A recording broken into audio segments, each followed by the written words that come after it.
Okay, so this is a design we're working on for a client who owns a Tacoma long bed and a Super Pacific X1 camper shell. He also owns some camping gear that we are incorporating into the design. One of the key element to that is a Dometic, a very large 75-liter Dometic fridge freezer, which he's owned for a while and he really likes. He also has a Camp Chef combination oven stove propane powered thing, which we've made some decisions about what we're going to do with that. So that's probably either going to just be located loosely on the bed of the truck, the bed floor, or in the cab.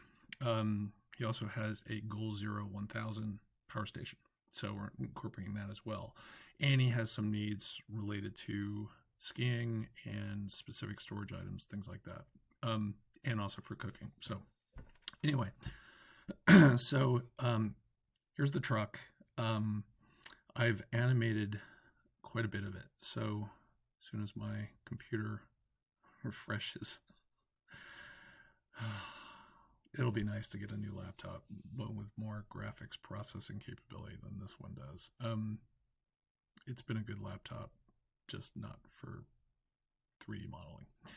Even this, which is not a terribly complex. Okay, here we go. So first thing, we lift this, the back door of the camper shell. Drop the tailgate, open the side doors, and we pop the tent up, and that just reveals everything that's going on the inside. And then we'll move to the next scene.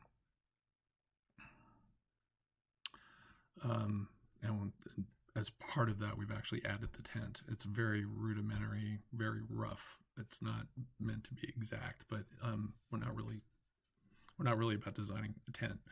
We're about designing what's going on inside the camper, inside the bed of the truck.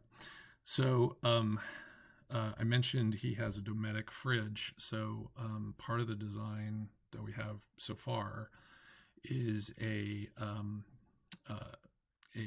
fridge tray. So that's on right now 34-inch lock-in lock-out slides. It's the same lock-in lock-out slides I always use. These are great quality. They are a little heavy, so especially in some of the longer lengths. But if you're, for this particular manufacturer of slides to go over 32, you're into a 3-inch tall by 3/4-inch slide. It's very heavy duty, supports a tremendous amount of weight. You could probably, jump up and down on this with the fridge on it, and it'll be fine.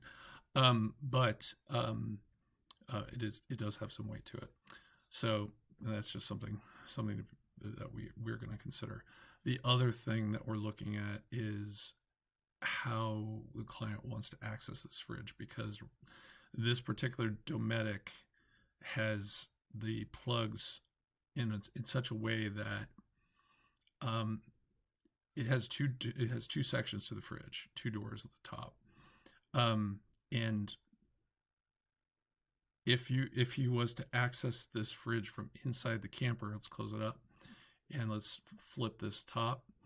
If he was to access it from inside the fridge this way, the actual plug for the power for this would be right here, right on the front. If we put everything on the driver's side. If we flip everything and mirror image this whole design to the passenger side, those plugs will then be facing the front of the truck, the front of the bed, and won't be something you're kind of looking at when you open this, which I think is a better solution. But it all depends on how he's planning on opening or accessing this fridge.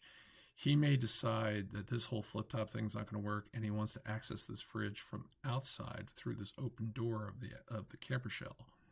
In which case, the way it's set up could work very well, because then the whole fridge would be flipped, and the plugs would be in the back here, facing the front of the truck, and that would solve some things.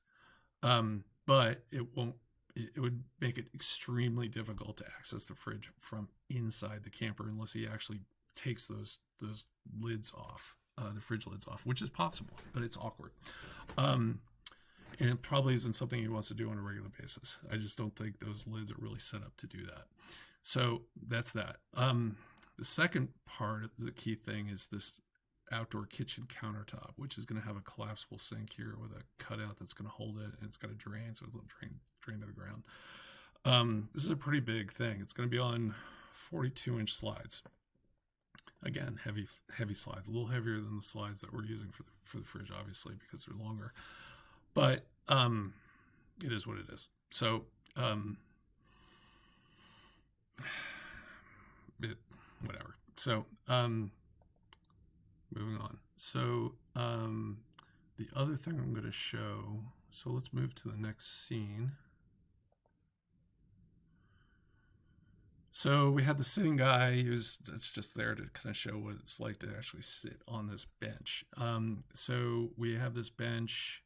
The bench serves a couple different purposes. One, it's a place to sit down, so it has some cushions and removable cushions, and so it's a place you can sit, hang out in the camper shell without actually being up in the bed, and also as a place you can sit. He's a skier, so it's a place you can sit and put your ski boots on. Take your ski boots on and off. I don't know. Me personally, I like to be sitting down when I'm putting my ski boots on or taking them off. I don't want to be doing that standing up. So so it serves, that's kind of what its main purpose is, but it also provides some storage. So underneath the bench is where we're planning on putting the Goal Zero 1000, and I'll show that next. So it has this hinged top to it, and inside of that, you can just barely see this is the green thing. That's a box that's representing the Goal Zero. I'll show it in the next scene. So, fantastic! I love notifications, especially when you're trying to shoot a video. It's fantastic. Anyways, that's the Goal Zero. We may even leave this front panel off completely just to make it easier to get at that, because the Goal Zero, if you're familiar with the unit, has a lot of plugs on the front. It needs a lot of ventilation, which it'll have, but it has a lot of plugs that go into on the front. So and it has activation buttons. I think there's an app. I think there might be an app, a mobile app, that actually allows you to activate those plugs, those outlets remotely. But it's a manual process to activate them. Anyway, so we may leave this off. I don't know. But even if we have it on there, he'll be able to access the front of the Goal Zero by lifting up this little access hatch, this hinged access hatch. So that's what that's doing. So we'll close that up. There's also these two drawers, which are good sized drawers. They're going to be 8¼ inch tall, varying widths. Also unlock and lock out slides. Now these are going to be on 22-inch slides, so they can be smaller slides than these big heavy duty ones that we have at the bottom. So they'll be lighter. Still not flyweight, but they're good solid things. And again, I like these lock and lock out slides because those drawers are going to stay closed. When they're closed, they're going to stay closed. They're not going to open up. And I don't have to have any kind of push button latches that might break and things like that. I mean, this is a very, very solid way to do this. And all I really have to do is I have to cut some slots. I'll CNC cut these front panels, the drawer fronts, and that will allow access to the drawer levers, the locking levers that will actually poke through those gaps. It's just something we've already designed already, and it's kind of a known thing. So let's go to the next scene. So kind of coming around to the side of the truck, now you can see I have two cubbies of different sizes. They're the same height, but they're different sizes, just for miscellaneous things that he wants to have access to from outside the truck. It's easy to get at these things. All you have to do is flip open the camper shell door, and they're right there. And the X1's really nice because it has one-handed operation for those doors. It's not a two-handed operation. It's super nice. It's pretty slick. Underneath this is a gap that runs essentially the whole length of the bed. And in that gap is where he'll put long things like skis or any other long thing that he wants to just kind of throw in here and kind of have a place to put that stuff. And let's go back to scene one. This little box here is it's just something we're going to build out of some Baltic birch plywood. We're going to laminate it. We're going to put a removable top on it that we're probably going to raptor line. So it's going to be waterproof. And when he throws his skis on here, he doesn't have to worry about damaging it because it's incredibly durable. And I mean, if anything, it might damage the skis. So, it's, that's kind of what we're thinking there. It'll also make this whole box waterproof. And inside the box, we're planning on putting recovery gear. So, all the soft shackles, maybe metal shackles, whatever. We're going to carpet this thing, and so things won't rattle around, but his any kind of straps or basically all his pulleys, whatever he has for recovery gear, it's going to go in here. I'm actually not sure what he has for recovery gear, to tell you the truth, but this is a space that's basically left over because of the wheel well of the bed.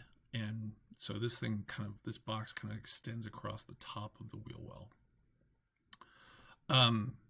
So anyway, that's the design that we have so far. And if I can even go back to the start.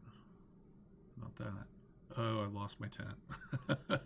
Let's go back to scene one. Anyway, so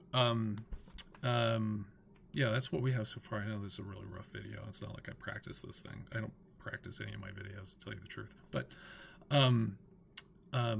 it's been an interesting and fun design project. We may end up, like I said, flipping this whole thing over to the passenger side. I don't know.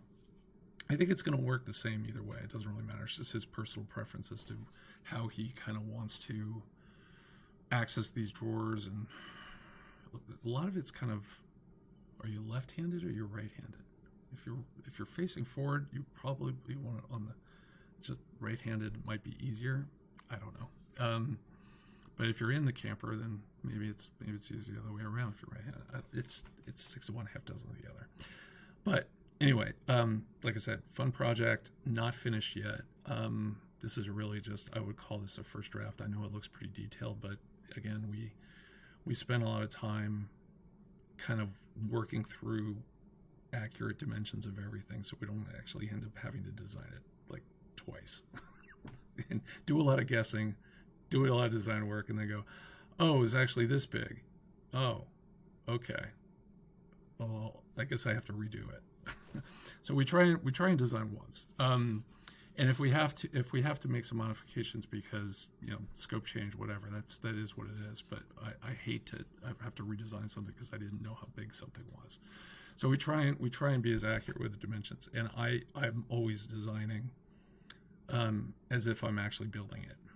So I have to know how all these pieces go together, because if I'm designing something I can't build, then it's kind of defeating the purpose. So hope you enjoyed. Please leave comments below, and I will do my best to answer. Thanks so much. Bye now.